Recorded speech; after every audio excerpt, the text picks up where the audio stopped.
Inquiry-based learning sounds like a puzzle, but it's not. It's really a combination of a number of different skills that teachers use. Blue on one side, and then I'm going to put some yellow on that side, and then we will see what happens, okay? So here we go. It's relying on emotional intelligence of children, where we are, in fact, scaffolding their learning experience a la Vygotsky's theories, where we take a child to the edge of their ability and just give them that extra little gentle nudge that through questioning like, what do you think would happen if? And what if you had tried that? And can you think of a different way that you might be able to use that particular tool or resource? Let's add a little bit more water. And so it's encouraging children in a very basic way to be researchers, to puzzle through, to problem solve, to begin to think about what the next step in their learning could be, to help them to be responsible for their own learning. Or is it harder? I just wanted them to play with the materials, just to feel them, just to mix them, just to see what would happen when the water hit this cornstarch, because we haven't done that before in our classroom. So what if we added some toys, some of our water toys? Do you think we could play with water toys with this stuff? Yeah, but we need to get a little bit. But You know what? I try to ask them the questions so that they can come up with the answers themselves, and it's makes their learning more real. It makes them take ownership over what they've done and what they've learned and discovered on their own because it's theirs.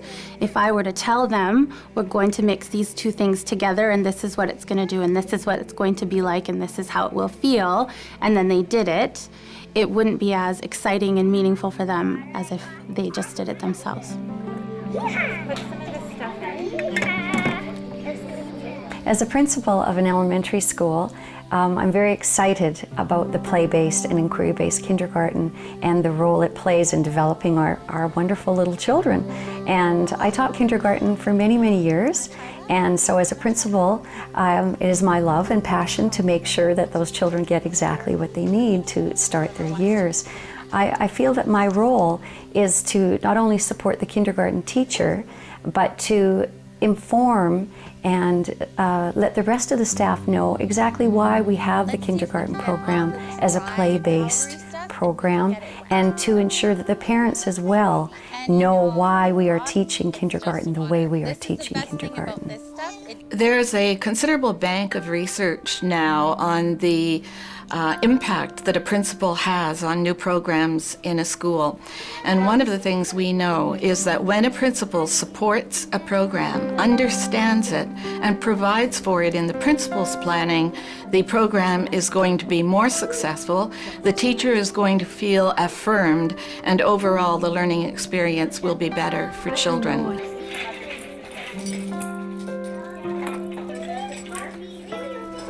There are other ways of encouraging inquiry in learning centers that are nonverbal in nature. For example, if the children have been accustomed to a block center, for example, that has multiple different kinds of blocks in it, after a week or so, you may want to introduce a different material to the block center. Putting tubes and marbles in a sand table, which has previously simply been a place to play with sand, will change the whole type of activity that the children engage in with sand, tubes, and marbles.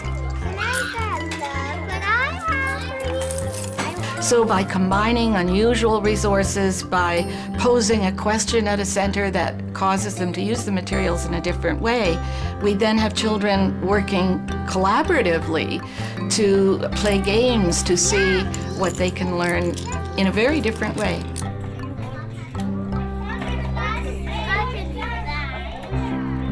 Oftentimes the children will take props from other centers, other parts of the classroom, and incorporate it in, across different centers, which is really neat to see.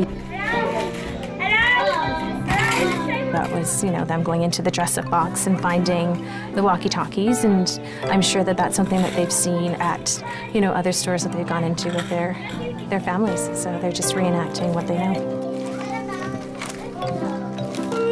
How'd you open the cash register? On last day. Okay. No, not that big. But I found that.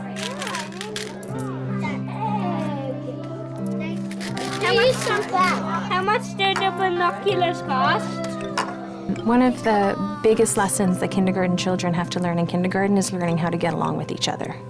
And so when they come to me in September, my focus in September is working on rules, routines, and strategies around problem solving.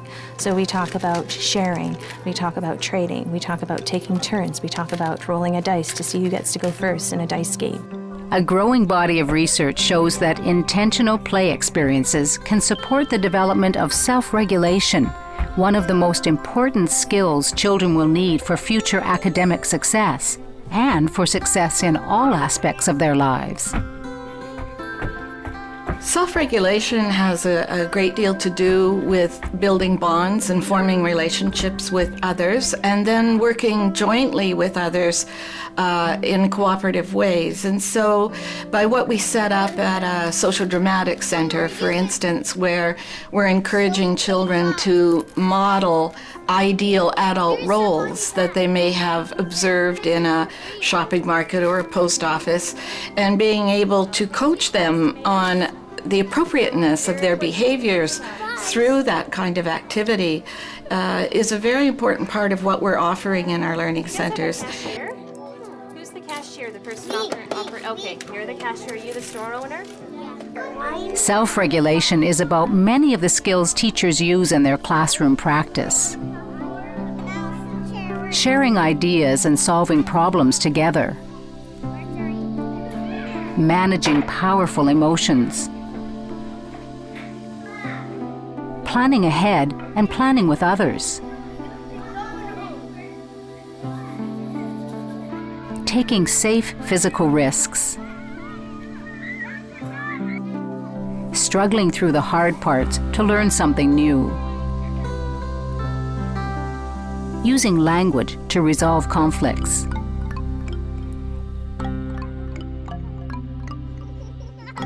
A teacher who is sensitive to children's emotions will ask questions that help children interpret their feelings, label them, and regulate them in socially appropriate ways.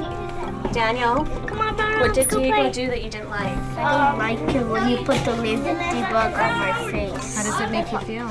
Bad. So what happened with Diego was there was an issue at the puppet center, and I think the little boy who was playing with Daniel put the puppet in his face, and he did not like that.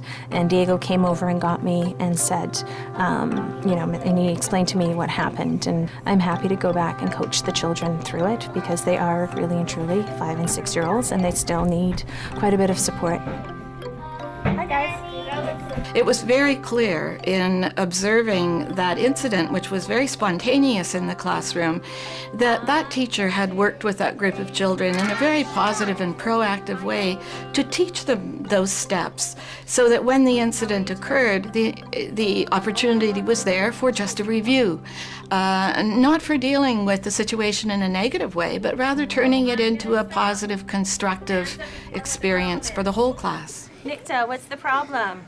The shark hit the bee. The shark hit the bee. Let's see if the bee knows how to use his power talk. Can I get a 1, 2, 3, action?